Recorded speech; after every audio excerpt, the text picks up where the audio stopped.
bom, pessoal do nono ano? Estamos criando aqui esse canal para a gente conseguir estruturar uma dessas questões, conseguir montar as nossas aulas a partir daqui. Vocês podem comentar nos vídeos, os vídeos vão estar disponíveis no meu canal no YouTube e a gente vai conseguir comentando, conversar pelos comentários ali, até vocês podem me mandar mensagens ou até usar o meu e-mail institucional para qualquer dúvida, né? A ideia do vídeo de hoje, então, é introduzir para vocês a nova ordem mundial. Isso aqui é muito importante, gente. Vou estar trabalhando principalmente, estou com o livro aberto aqui, na página 27 nós vamos começar esse tema, perfeito? Percebam que a gente está encerrando, né? Os ciclos de aulas anteriores foi encerrado, encerramos a Guerra Fria. Vai ser fundamental a compreensão da Guerra Fria para entender a nova ordem mundial. Ela é uma ordem decorrente do período da Guerra Fria, ela tem muita influência, muitas consequências e muitos embriões, coisas que continuam, né, no período atual. Então isso é muito importante. Dentro desse período, vou fazer um breve retrospecto aqui. Trabalhamos com a ordem das revoluções industriais, que é um período fundamental para a gente compreender. Esse período acaba trazendo aqui uma coisa que é interessante. A consolidação desse capitalismo moderno, o surgimento de uma lógica mercantil é anterior, mas eu estou vendo a expansão com a atividade industrial, fluidez das mercadorias, todo um processo de expansão dos mercados e da indústria. Isso é muito importante. Essa ordem tem como potência hegemônica, uma grande força da ordem, como grande poder da ordem, nós temos ali a Inglaterra, o Reino Unido, né, como grande força. Esse eixo de industrialização mais pesado, principalmente a Inglaterra, dentro do Reino Unido, né? Quando a gente analisa a Europa, existem outras potências adjacentes que também estavam compondo aquela ordem, lembram? A gente tem Bélgica, a gente tem Holanda, a gente tem a própria Alemanha, que no final do século XIX passa por um processo de unificação que vai ser fundamental para a consolidação do capitalismo na Alemanha. Inclusive, essa unificação, essa ascensão alemã do final do século vai ser um processo diretamente associado ao aumento das tensões entre as potências europeias e um processo também de consolidação não, mas de um conflito crescente entre essas potências que vai culminar na Primeira e depois na Segunda Guerra Mundial. A gente sabe que essa competição por mercados, essa competição pelos produtos e também por colônias. Lembrem, essa ordem das revoluções industriais tem um processo que é muito importante, gente, que é a questão do neocolonialismo. O neocolonialismo nada mais é do que um domínio dessas potências frente aos continentes asiático e o continente africano, perfeito? Esse domínio territorial, essa imposição territorial tinha vários interesses econômicos, espalhar suas mercadorias, utilizar os recursos abundantes desses continentes e diversas outras formas de domínio linguístico, cultural e etc. Então, nesse processo de neocolonialismo, também é uma das grandes consolidações desta ordem. Então, ordem das revoluções industriais, hegemonia inglesa, potências adjacentes dentro do continente europeu, a gente vê o processo de industrialização evoluindo muito forte, consolidação do capitalismo moderno, são coisas muito importantes. Como eu tenho um período de transição, uma ordem nunca acaba com uma data, né, gente? É muito difícil em dizer, a ordem mundial acabou aqui e começou outra. É sempre um processo que pode durar décadas, né? Neste caso da transição da ordem das revoluções industriais para aquilo que a gente vai chamar de Guerra Fria, nós temos uma transição que é o período de guerras, né? Então a gente tem ali a Primeira Guerra Mundial, e terminada em 18, e depois nós temos a Segunda Guerra Mundial, que é praticamente uma derivada da Primeira, né? A partir de 39 a 45. Então esse processo é muito interessante. E neste período de transição das guerras está surgindo uma outra potência. Lembram disso? A União das Repúblicas Socialistas Soviéticas. Passam por diversos conflitos internos, a gente tem a ascensão do pensamento socialista dentro da Rússia, principalmente liderado por Vladimir Lenin.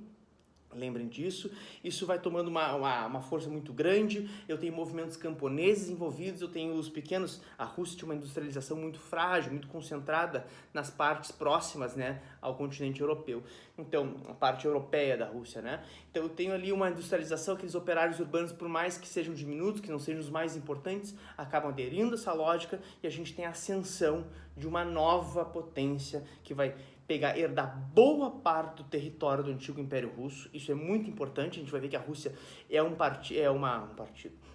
país que vai ter grandes dimensões. A Rússia regula aí aproximadamente 15 milhões de quilômetros quadrados. Imagine, o Brasil com 8 milhões já é o quinto maior país do mundo. A Rússia nesse período aí teria uma condição de 15 milhões de quilômetros quadrados. Com a União Soviética, que vai ser a Rússia e mais uma série de repúblicas que vão aderir a essa estrutura, nós chegamos a um território de 22 milhões de quilômetros quadrados. Então a gente tem praticamente o continente asiático com essa grande potência. A Rússia sai de um processo de extremo analfabetismo, a gente tem que lembrar essas questões.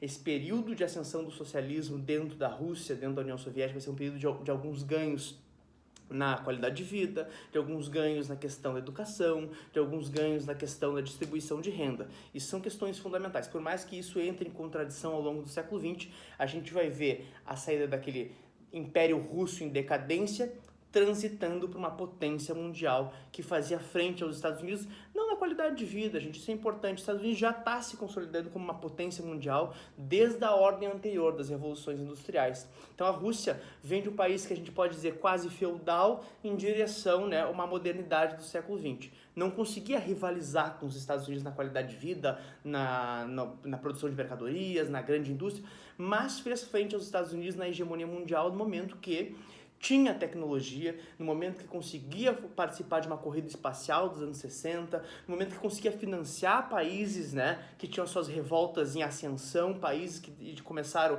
a se inclinar ao socialismo, recebiam verbas desta União Soviética, né? Então é bem importante a gente perceber. Então esse processo, a consolidação dessa nova potência acontece nesse período de guerras.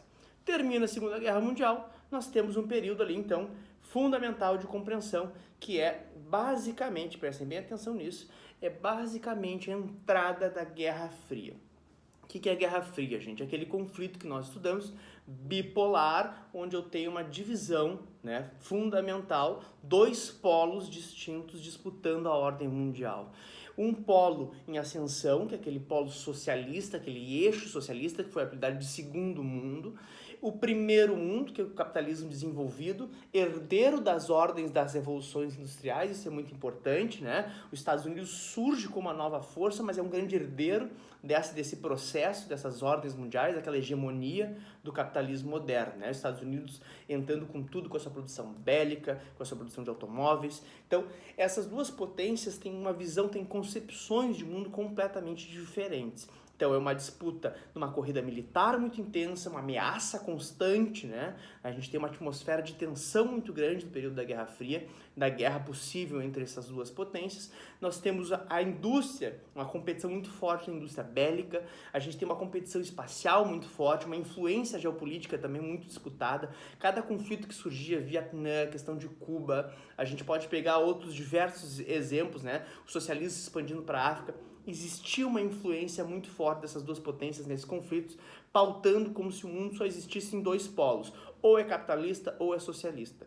E essa Guerra Fria gera esse mundo dicotômico tenso, né? E acaba tendo essa transição, marcando muito a história do século XX. Perfeito? Esses resuminhos, gente, basicamente, minha câmera está escorregando, mas esse resuminho basicamente serve para a gente lembrar o que foi essa Guerra Fria e o fundamento que ela tem. Nesses minutos finais do nosso vídeo, gente, eu vou aproveitar para a gente fazer uma breve introdução à nova ordem mundial. O que é essa nova ordem mundial? Nas atividades das aulas anteriores, vocês tiveram que ver alguns filmes, alguns vídeos, ler matérias de por que o socialismo acabou, que tipo de transições a gente teve. O socialismo acabou na sua experiência russa, na sua experiência soviética, né? A gente ainda tem alguns outros países que se intitulam socialistas. A gente também tem a ideologia do movimento socialista, que é muito forte em alguns sindicatos, inclusive no Brasil, e fora que várias democracias pelo mundo também apresentam partidos socialistas. Então o socialismo não sumiu do mundo, não fez puff, e acabou, né? Ele simplesmente perde a sua experiência real, sua experiência hegemônica, que era a União Soviética. Perfeito? Lembrando que a gente já trabalhou que socialismo são diversas concepções de mundo, com rivalidades internas, inclusive, bem intensas, né? Então não existe um socialismo. Mas na prática a gente vai perder essa hegemonia, essa União Soviética com maior força.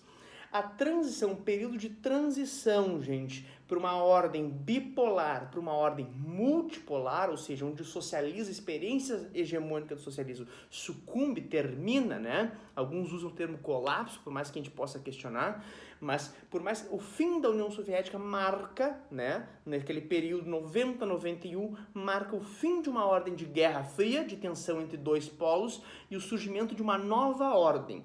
Essa nova ordem ela é mais complexa no sentido de interpretação, porque a gente não trabalha mais só com dois polos, a gente percebe polos distintos de influência. Um polo é representado pelos Estados Unidos da América, obviamente, que vai sair como grande vitorioso dessa ordem da Guerra Fria, sai com o seu capitalismo, né, como grande exemplo de capitalismo moderno, já informatizado com as tecnologias da globalização, espalhando suas multinacionais ao longo do século XX por todo o mundo, né? Então os Estados Unidos saem com uma grande força. Os países europeus passaram a Guerra Fria num processo de reestruturação, boa parte da Guerra Fria é uma reestruturação da Europa. Ah, mas por que reestruturação? Lembra que a Europa foi arrasada após a Segunda Guerra Mundial, então boa parte dos anos pós-Segunda Guerra são uma Europa se reconstruindo, se reestruturando, com muito capital norte-americano, mas também com influência soviética. Isso é interessante, o leste europeu principalmente, né? Mas o que a gente vê? Essa reestruturação europeia acaba se consolidando aos poucos e vai culminar nos anos 90 com o surgimento de um bloco. Isso é muito importante, gente. A União Europeia. A União Europeia, então, é um bloco que vai surgir nos anos 90, trazendo as principais potências do continente europeu unificadas num bloco econômico. O que é um bloco econômico? É uma forma de integração das economias, uma integração social, cultural e econômica, principalmente econômica, perfeito? A gente vai estudar blocos econômicos na sequência, mas é importante que você saiba que o surgimento desse bloco europeu traz de volta a Europa para o cenário mundial como grande potência. Primeiro polo, Estados Unidos, capitalismo, né, americano. Segundo polo, esse eixo, essa unificação europeia aí, chamada União Europeia, perfeito? Você deve estar pensando que é o terceiro polo, né? Porque essa ordem é dividida em 3 grandes polos de influência. Um terceiro polo que a gente pode colocar na nova ordem mundial, para introduzir essa nova ordem, é o capitalismo japonês, gente. O Japão, arrasado no pós-Segunda Guerra, não vai flertar, até vai, mas não vai ter uma ascensão, não vai ter influência pesada do socialismo. É muito interessante. O Japão vai se consolidar como uma potência capitalista. Isso é fundamental. Surge para toda essa reestruturação do Japão se dar com forte investimento em educação, tecnologia e infraestrutura. São coisas fundamentais para a gente entender o capitalismo japonês. O Japão vai se dedicar fortemente à produção de tecnologia. Não é à toa que nos anos 50 para os anos 60 vai emplacar uma das multinacionais que vai revolucionar o mundo da indústria, chamada Toyota. Perfeito? Então isso é muito importante. O toyotismo, ele surge, né? A Toyota, para quem não conhece a Toyota, uma empresa de automóveis, ficou famosa pela produção de automóveis com alta robotização, tecnologia, pesquisa, engenheiro. Tudo isso vai surgir e o capitalismo japonês começa a se oferecer como uma alternativa. É interessante que o capitalismo japonês já começa a fazer sombra ao capitalismo americano, né? Os Estados Unidos, que sai da Segunda Guerra Mundial com uma hegemonia praticamente sozinho, como uma potência praticamente sozinha, fornecendo os grandes produtos industriais para o mundo inteiro, começa a ver aos poucos do século XX a ascensão do capitalismo europeu, a recuperação do capitalismo europeu e também a ascensão do capitalismo japonês como uma influência central nesse processo. Então tudo isso é muito importante que a gente analise e a gente consiga perceber. Pegar os 3 polos, a aula de hoje é pegar os 3 polos. Então, Estados Unidos, União Europeia e Japão se consolidando como essas 3 grandes potências. Eu vou acrescentar algumas condições aqui, gente, só para finalizar, para já não me estender, que o vídeo já vai ficar longo, mas na prática é o seguinte, eu quero que vocês lembrem. Além dos 3 polos, eu posso dizer que existem forças emergentes, ou forças de importância econômica emergente, perfeito? Quem são essas forças emergentes? Surgem países na América Latina que começam a ter uma mobilização, uma movimentação de capital cada vez mais intensa. Pode botar um nomezinho aí, Brasil. Brasil é um dos países fundamentais, minha câmera escorrega. Brasil é um dos países fundamentais para a gente compreender o capitalismo na América Latina, principalmente através do agronegócio. Alguns tem toda aquela discussão sobre o capitalismo independente, uma teoria que a gente pode discutir mais à frente. Mas o Brasil surge, por mais que seja um país subdesenvolvido, é um país que consegue, né, trazer uma economia através do agronegócio e aparece como força emergente. Vocês têm a velha Rússia, herdeira da União Soviética, no quesito industrial, na extração mineral, na produção de energia. A gente vai ver que a transição para o capitalismo para a Rússia é muito pesada. A gente vai ver uma perda muito forte da qualidade de vida na Rússia, como a gente já viu nos vídeos que eu passei anteriormente, mas vocês vão perceber que essa condição vai ser a base para a consolidação dessa Rússia nova, essa Rússia moderna dos anos 2000, que já volta a rivalizar com os Estados Unidos. Agora não com aquela disputa ideológica tão forte, mas já aparece. E um outro polo que eu gostaria de colocar, gente, outros dois polos, é a China. A China vai ter uma ascensão econômica muito forte, produzindo muito, né, atraindo muito das indústrias mundiais para o seu território, e se tornando um dos grandes celeiros industriais do mundo. Isso é fundamental, gente. A China hoje assume a produção industrial, fornece mercadorias para o mundo inteiro. E, ao mesmo tempo, e aí vem uma questão, olha como a herança da Guerra Fria é importante, a China se chama de socialista. Por mais que a gente veja um capitalismo funcionando em certas áreas da China, a gente percebe que a China mantém certas estruturas políticas do socialismo. Me desculpa. Mas dentro desse processo aqui, é muito importante a gente perceber essas dimensões, né, da ascensão do capitalismo e também da dimensão chinesa do processo.